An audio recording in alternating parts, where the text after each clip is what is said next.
Good morning, everybody.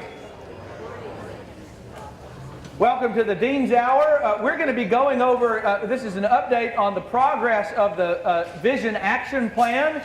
That's the Cathedral's plan for the future that we adopted last March and launched. I also want to make a note, take note that there's a table with copies of the action plan. Everybody, I'm sure you're all keeping one of these by your bedside table and on the back of your commode. But in case you're not, in case you don't have a copy or have misplaced your copy, there are copies on the table opposite the welcome table. Please, if you don't have one at home, don't leave here without one so that you can be well versed in what we're up to. So I want to start today by giving you some background in the visioning process, and then I want to offer to you what has happened with regard to the process since March. So this is a progress report more than anything else. You'll recall that a year ago, last fall, how many people here participated in one of our visioning charrettes? Oh, good. A goodly number of people in the room. Last year we hosted 4 visioning charrettes here in Reynolds Hall. We had 3 that were in English language and 1 that was in Spanish, so that we were able to enfranchise our Spanish congregation as well. Over 250 parishioners participated over the course of those 4 days. These were well publicized. We stress that this is your opportunity to weigh in and to participate in the formulation of what we're going to be about in the coming years, and over 250 parishioners took us up on that offer. Over the course of those 4 charrettes, over 2,000 ideas were gleaned, and I really don't have time today to explain what a charrette is. Suffice to say, it's a lightning round brainstorming format that's used often by architecture and master planning firms. And we actually had a master planner on our task force who helped us sort of shape this process, and it's the process we used. And by using that process, we gleaned over 2,000 ideas. The task force, the visioning task force, then weighted those ideas. We came up with what we hope was a foolproof method, a 3-part method to weight the ideas so that outlying ideas would, like the squeaky wheel wouldn't get all of the grease, that rather those ideas that were the weightiest and that held the most import and were supported by the greatest number of people would be the ideas that sort of had the most weight and sank to the bottom so that they could be collected. And then the visioning task force worked for the subsequent 3 months synthesizing those ideas, researching them, and developing proposals around them. The 2,000 plus ideas, the weighted ideas from among that larger list, were about 160. There were about 160 ideas that really caught steam, whatever metaphor we want to use. And then the visioning task force developed proposals around those 160 ideas. And then those proposals, which turned out to be 6, those 6 proposals were prepared and presented to the vestry at its retreat in January, and the vestry adopted that action plan in January. We then presented that action plan to you all in March, first at the great, fantastic 175th anniversary dinner that was held at the Rice Loft Ballroom that over 400 parishioners attended, and then again the following Sunday morning here. We had a couple hundred people here for the Sunday morning session where we presented it again. So I want to go through each of the proposals one by one and give you an update. So as the first initiative was our Pastoral Care initiative, which is about nurturing a culture of vulnerability. Many of the participants in the charrettes talked about how we wanted pastoral care to be done differently here at the Cathedral, how we wanted it to be more than only a response to acute crises. The Cathedral, I think, has always done a great job of responding when people are in the hospital or when people experience a death in the family. But people, in very many ways, talked about wanting pastoral care to be much more than that, much more than just response to acute crises. So we have continued the comfort call process. That's a piece of this where the vestry each summer canvasses the cathedral community, trying to reach each and every cathedral family and simply ask, how are you doing? To get an update, to let you offer feedback on what's going on in the life of the cathedral, but also to see if you and your family have particular needs that the cathedral might meet. We also added this past year already a coordinator of pastoral care. Her name is Christy Elmore. Some of you will have interacted with Christy. Christy works for and with Canon Como, our canon pastor, to assist and to sort of offer logistical support in our pastoral care efforts. We've also, as you heard me mention this morning, we've adopted this new pastoral care program, which will train you all, those who wish to be involved and who are willing to meet all of the requirements of the program. We've decided on a Community of Hope, which is a program that some other parishes know, and that you'll be able to learn more about at our upcoming Lunch and Learns. One of those is today, this afternoon. The others are upcoming on Saturdays and Sundays. If you think that you might be called by God to participate as a fairly intensive pastoral care giver and are willing to find out more about that, this is not a commitment. This is just showing up to participate in the Lunch and Learn. I hope that you'll come and participate in one of the lunches. The Lunch and Learns, the pastoral care program, Community of Hope, will have lay-trained pastoral caregivers who assist Canon Como and who assist Christy Elmore in hospital visits, in taking meals, in offering other pastoral care assistance to parishioners in need. We're also working on a human resources database. We're just at the very beginning of that process. That will be a database that will be collected and kept in our pastoral care office, so that if you have a particular skill set, if you're an accountant and you would like to offer to 3 people a year pro bono help with bookkeeping, for instance, if you are a licensed professional counselor and you would be willing on a pro bono basis to see 5 parishioners for 3 sessions over the course of a year, whatever it might be, whatever your skill set might be, we're going to collect those folks. Our pastoral care office will serve as the clearinghouse and the matchmaker so that your offer is not abused or is not doled out in a way to those who really don't have a true and pressing need. And then we'll connect those parishioners who have a particular need with those parishioners who have a particular skill set to offer. And then finally, we now have an after-hours pastoral care phone. You see this phone number on the cover of the bulletin every month when it comes out. There is a priest on call after 5 p.m. every day and all weekend every weekend. If you do have an acute pastoral care crisis and you need to reach a priest after hours or on the weekend, you call that number and a priest will answer, and if a priest doesn't, you let me know. Because if you are the priest on call, you are to have that phone on and on your person at all times after hours. Now this is an important distinction. This is not a 24-hour pastoral care line. If you have a pastoral care need during office hours, call the cathedral. This phone is not answered and is not even turned on during the workday.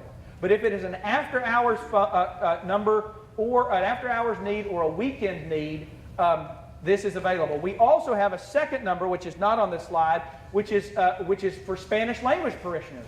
And our Spanish-speaking priests, we now have 3, have that on-call rotation, and that phone is also available after hours and on the weekends.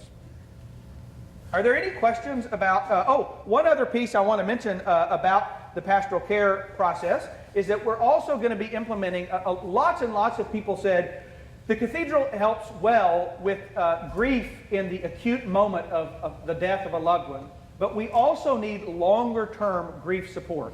And so we'll be implementing here the Mourner's Path, which is a longer-term grief support group system that will also be offered through the cathedral. So the development of our Community of Hope lay pastoral caregivers and the development of the Mourner's Path program here are sort of the linchpins of the pastoral care initiative. This is the timeline. The hope is to have all of these programs up and running in program year 2015. Part of this program will be ready in the spring and the rest will be ready in the fall. Are there any questions before we move on about the pastoral care initiative? Okay.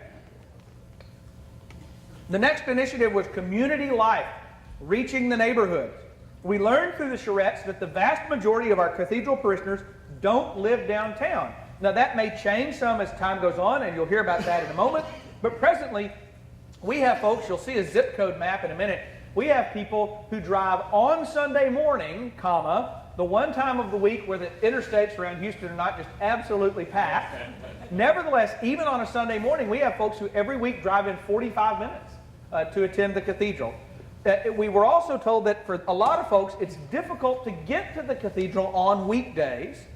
And so we're studying and readying to launch some pilot groups that will meet in the neighborhoods, that will bring the cathedral to where you are in order to offer Bible study, prayer groups, fellowship groups, and so forth.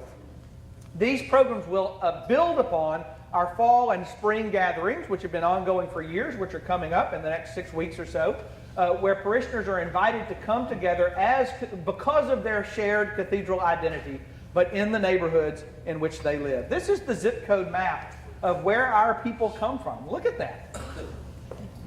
Isn't that something? Can you see that this is the number? You can tell the number of families. The largest number of our families come from right around the cathedral. But you see in some places we have as many as 21 to 30 families as far out as the Beltway or even further. Cathedral families who are actively involved in the cathedral. So to start this initiative, first we looked at where we had a concentration of parishioners.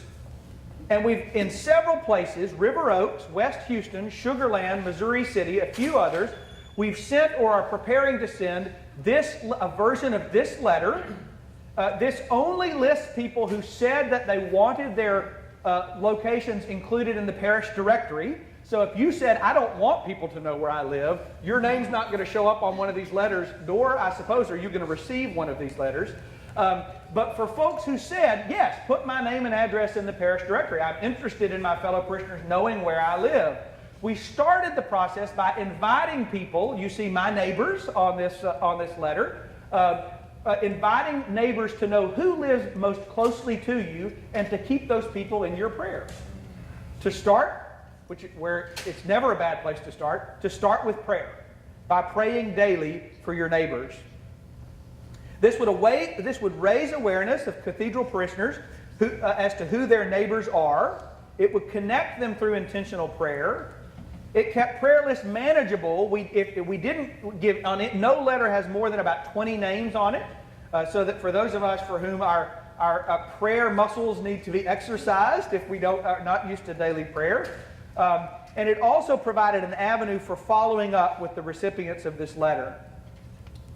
Follow-up is ongoing, and Melissa White and her office are reaching out to people who received this letter to ask, are there other things in your neighborhood that would be meaningful to you? Would you and your cathedral neighbors be interested in a prayer group or a Bible study or a way to come together in regular fellowship? Do you think people would actually participate? We all know that asking people what we should offer and asking people in what they would participate are not the same thing. The first parish I served, Holy Apostles in Memphis, I had a group of parishioners tell me, you need to offer a midweek evening Bible study. This parish needs to offer a midweek evening Bible study. So I did. And by about the fourth week, it was a parishioner I had named Dr. Kirkley and me. And I was teaching Mark, and I looked across the table, and Dr. Kirkley had fallen asleep. And that's when I learned the lesson that asking people what you should do is not the same thing as asking people in what they would participate. So we're asking people to offer feedback about what in your neighborhood would you participate in? Would you participate in a neighborhood cathedral Bible study and so forth? But we don't want to wait until all of that research is gathered in order to launch some of these programs. And so we've gone ahead and launched this fall 2 different neighborhood programs. One is for families with small children, POLO. That stands for Parents of Little Ones, POLO. This is an activity that's coming up very, very soon where parents with little ones are going to gather at Wonder Wild in order to come together and meet one another and let their kids meet one another as cathedral families, not as kids at the same school, not as kids at the same community center, but as cathedral families who identify as shared members of the same parish family. The date is Saturday, October 11th. That's coming up next Saturday, 9 to 10:30. Art and Erica Callahan and Ben and Winnie Powell are going to host. And so if you are a parent of a little one, we hope you'll come. The second is called Happy Fellowship Hour, which I think is just a great name. It sounds like the number 6 on Hunam's menu, but the Happy Fellowship Hour at Tiny's number 5 in West University, and this is an event for young couples without children who mentioned that sometimes it's difficult for young couples who don't yet have kids or have chosen not to have kids or don't have kids to come together for fellowship together, and so we're offering that as well. That's Saturday, October 25th. And Genevieve and Ed Razim are hosting, and we hope that parishioners will participate in that too. Also coming up, Community Life Council is planning other events that are not located in the neighborhoods, but we're following up on events that people have said they want. We had our pub trivia last spring. Over 50 parishioners showed up. We had popcorn theology just a few weeks ago here, which was for all ages, where we watched some great movies and then had great theological conversation. If you participated in either pub trivia night or popcorn theology, raise your hand. If your hand is raised, I want you to find somebody whose hand is not raised after this session and tell them how much fun you had, so that more and more people will come to those community life events. We've already put on the calendar a parish picnic in the park, which will be target the West Houston neighborhood for Saturday, May the 9th. So we've got lots of great stuff coming up with regard to the neighborhood initiative as well. Next is Welcome and Evangelism, reaching out to the downtown. We learned that through our research that 25,000 people live within 1/2 mile of downtown Houston already. Almost 25 additional downtown residential units will be built in the next 3 years. It was a clear and often repeated goal during the charrettes that the cathedral grow numerically. And so we've decided to launch, and have already begun to launch, a coordinated evangelism campaign downtown. That will include an updated website, social networking, print media, and programs. And towards this end, last spring, we hired Genevieve Razim. I hired well. Genevieve is our her job is to, she's here. I didn't even know she was in the room. She's here.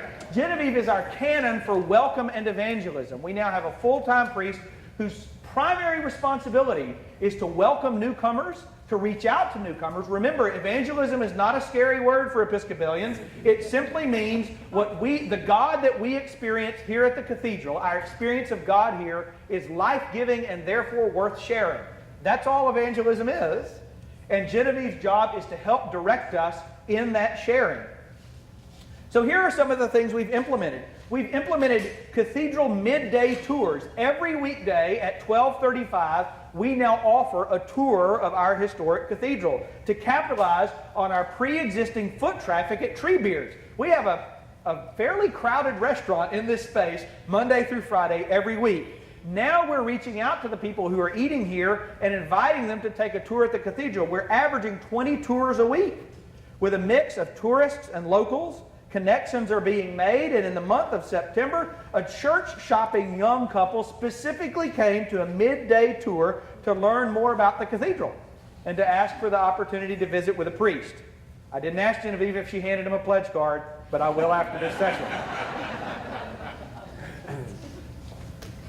We've also tried to make sure we get our word out to those who can publicize for us, and the attractive feature article, 175 Years of Sanctuary, Christ Church Cathedral Keeps the Faith Downtown, was the centerpiece, the main story in Houston Downtown Magazine's summer issue. If you've not seen a copy of it, we have reprinted copies available. I don't know if there are any on the table. There are some on the table. You need to read it. It'll make you feel great about your church. It'll make you want to take a stack and hand them out to all of the people you know. We're also focusing on a group of cathedral members who are already downtown residents. We had a focus group with them in June, our parishioners who already live downtown, to get their ideas about how we can best share the good news of Christ Church Cathedral with their neighbors. One of those ways is with a wonderful rack card. This is just the front of the rack card. The back has parish information so that any of the hotels downtown that you go into that tell you how to get to Discovery Green and tell you where the Astros play and so forth, now also have information about Christ Church Cathedral. Yes, that's helpful for visitors, but it's also the case, I know this because I experienced this just 2 years ago, that those who are moving and interviewing downtown also stay at the Lancaster and the Sam Houston and the Magnolia. And when they're in downtown Houston interviewing for jobs, they also now receive our information and our material so that they can know about Christ Church Cathedral.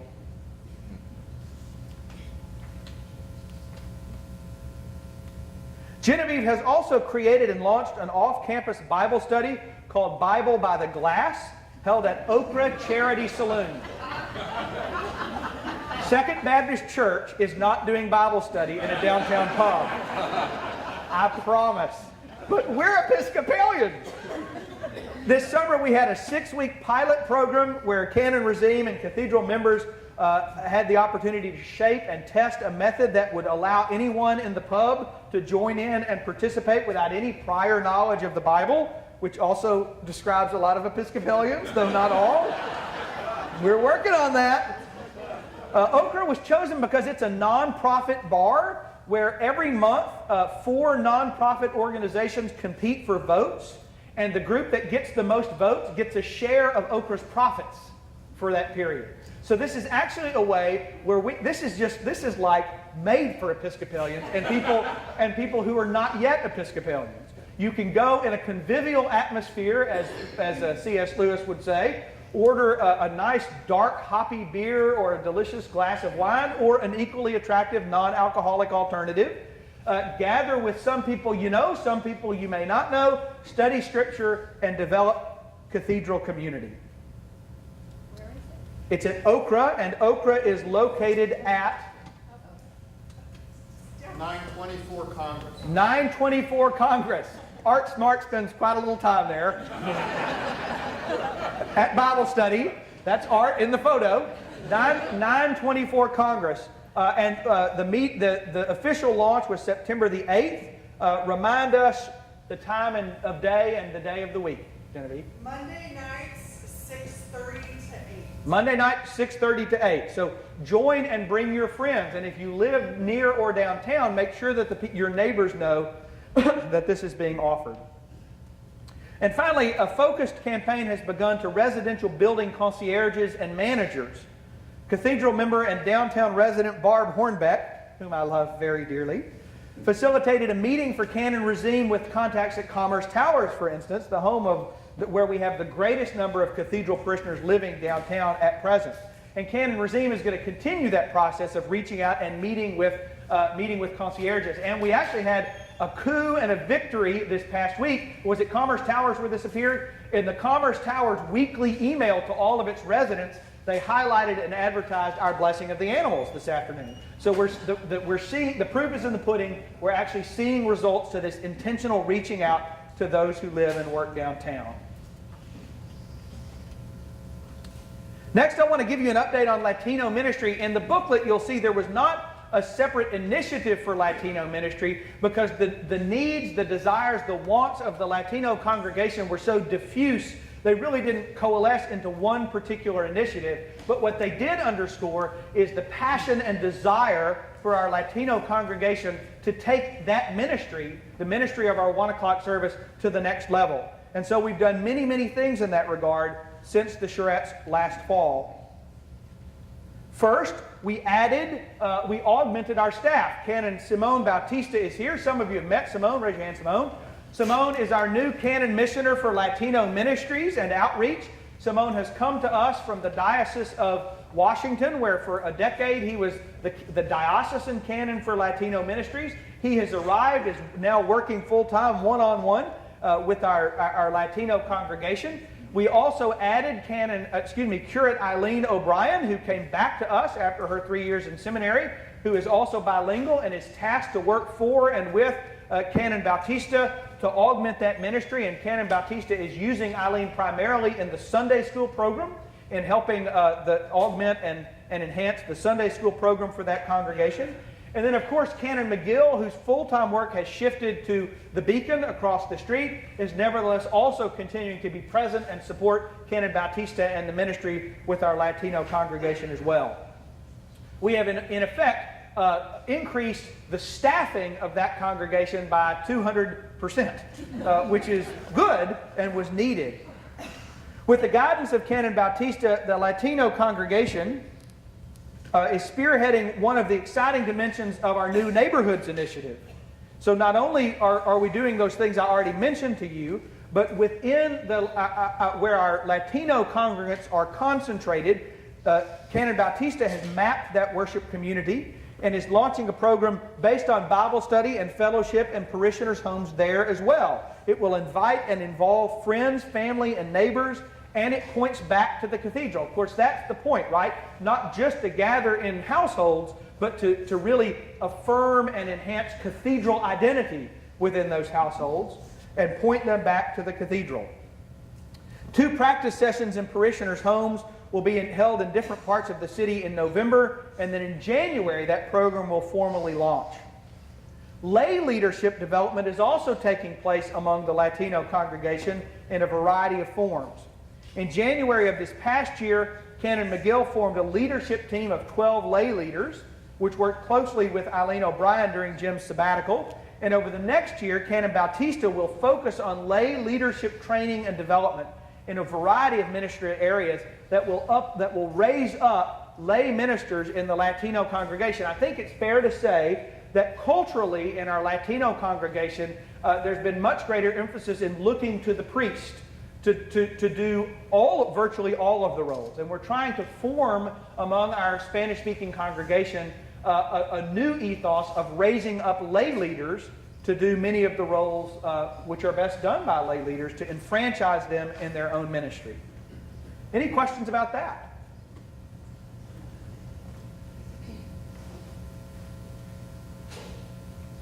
What we primarily learned in the outreach portion of our charrettes was that people were overwhelmingly pleased and gratified and satisfied with the work that we do in outreach, but wished that there were ways that we could enhance that work. That emphasis was supported by the efforts that were already underway across the street at the Beacon, and this is what those efforts consist in this. One of those things is that Community of the Streets, which was a separate outreach organization working with Lord of the Streets, which is the diocesan congregation of and for the homeless. Community of the Streets was the social service arm, and it had sought out through the bishop's mediation a way to meet with the Beacon and to think through ways that those two organizations could come together to decrease overhead, to increase resources, and to increase collaboration and efficiencies. That resulted this past spring in a merger between Community of the Streets and the Beacon. It has allowed the Beacon to be open a 5th full service day. So whereas until April the Beacon was open for full service 4 days a week, now the Beacon is open 5. It also has allowed case management to shift from over the weekend to 5 days of the work week.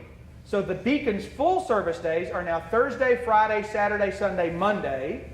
The Beacon's case management days are now Monday, Tuesday, Wednesday, Thursday, Friday, which means the Beacon is open and available to those in need every day of the week in some shape, form, or fashion.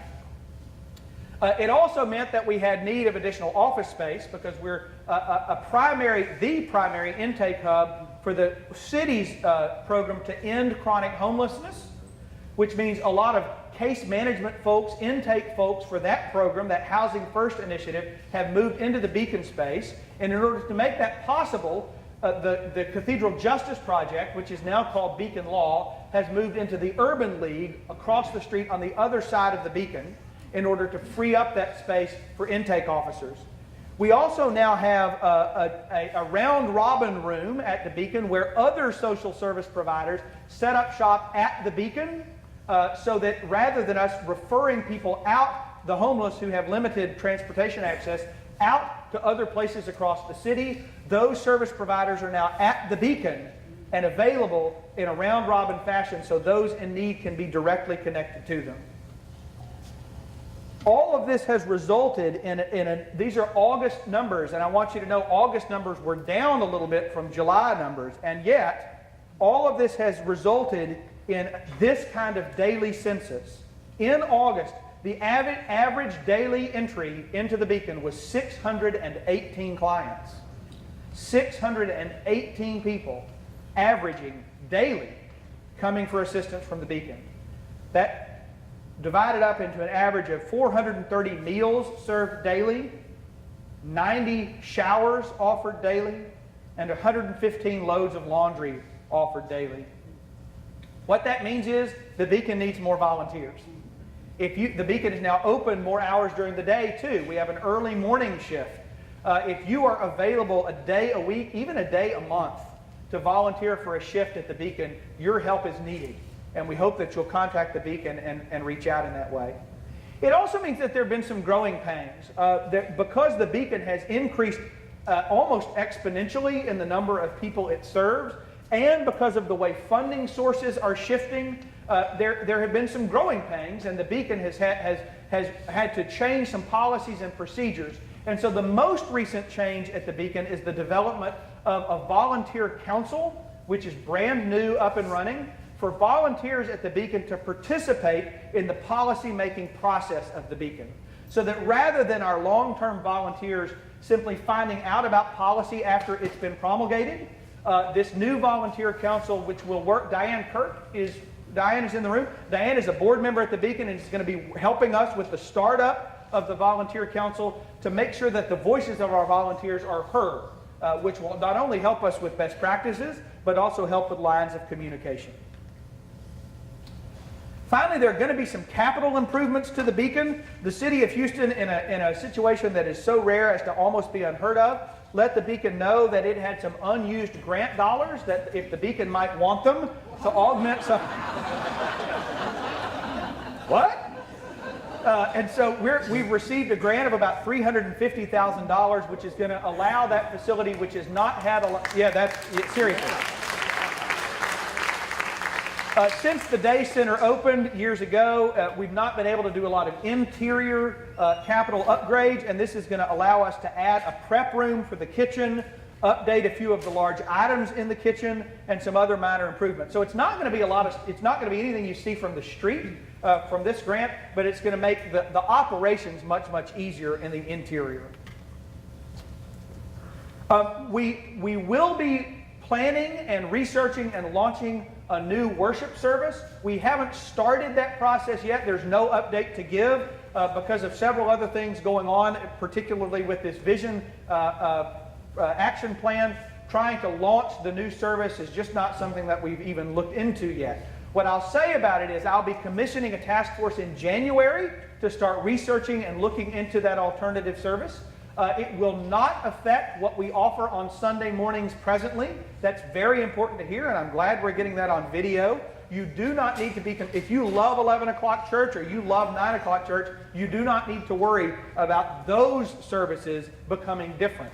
This will be an additional opportunity to worship. It won't be rock band praise and worship, mainly because I won't do that. It will rather be some form of worship, which this is what came out of our charrettes. People are not looking for something newer. They're looking for something more ancient, for something contemplative, for something perhaps quiet, for something that may be Celtic in feel, for something that could be Taizé in feel. But that's as much as I can say right now because that's as much as I know. But know that that task force will be launched in January and will begin that good work. And then finally, more than anything else, the visioning charrettes revealed the spiritual hunger of cathedral parishioners.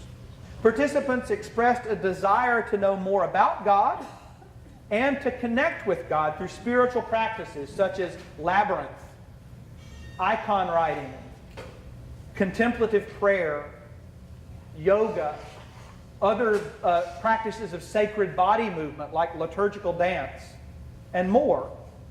And as a result, the most ambitious and forward-thinking part of the vestry's visioning action plan is the decision in principle to create a spirituality center for the cathedral. And through its programs, the spirituality center would serve as the spiritual analogy to the Beacon, feeding souls downtown as the Beacon feeds bodies. Not only would the spirituality center provide opportunities for prayer and learning by parishioners, or for parishioners, it would also serve as a powerful evangelism tool to reach out to those who live or will soon live in downtown Houston. For the millennial generation, that's adults presently under the age of 35, the very notion of membership in organizations, including religious organizations, is changing. Young adults find their connection points in places other than traditional organizations. This is why your Rotary Club, your Kiwanis Club, your Lions Club is having a crisis of identity. Because the newest generation of up-and-coming young professionals are not joining such institutions.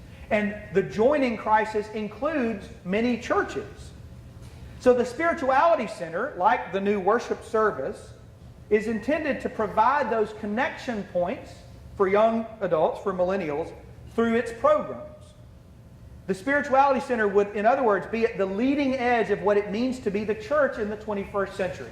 And so it has a dual purpose: to be that place for our current parishioners to engage in spiritual practices and prayer, and to be that access point for the newest generation of Christians downtown to connect with God and the Episcopal Church. Last spring, the vestry and I commissioned a task force to investigate and analyze the viability of such a center. And that group, which is chaired by vestry member Wayne Claywater, has been hard at work, I'm not kidding, meeting weekly as a task force in either the whole group or in subgroups, meeting weekly for the past 8 months. The task force has worked with the consulting group Firestarter, which specializes in nonprofits seeking to do things out of the box. We found a ready and supportive partner in the new Episcopal Health Foundation, who have purchased the Wilson Printing Building right across the street from the cathedral, just across Fannin from the cathedral. And at the October vestry meeting coming up in just a couple of weeks, the task force will present its plan for the Spirituality Center, and the vestry will deliberate and determine whether concept can become reality.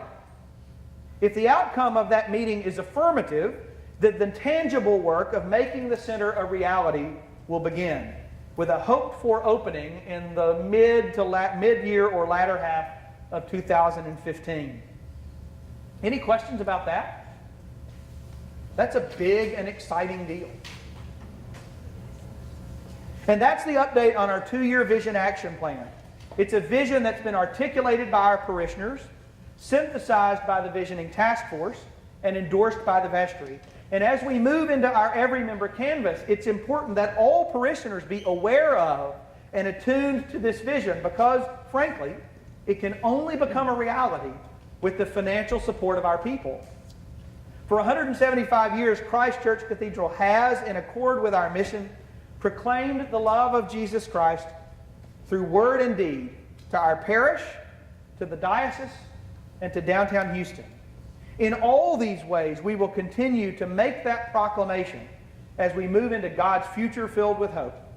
And so I want to thank you for being part of our past, for being part of this presentation, and most importantly, for being a vital part of that future. I'll stay around for just a couple of minutes to see if anybody has any questions. Go in peace to love and serve the Lord. Come on up and ask.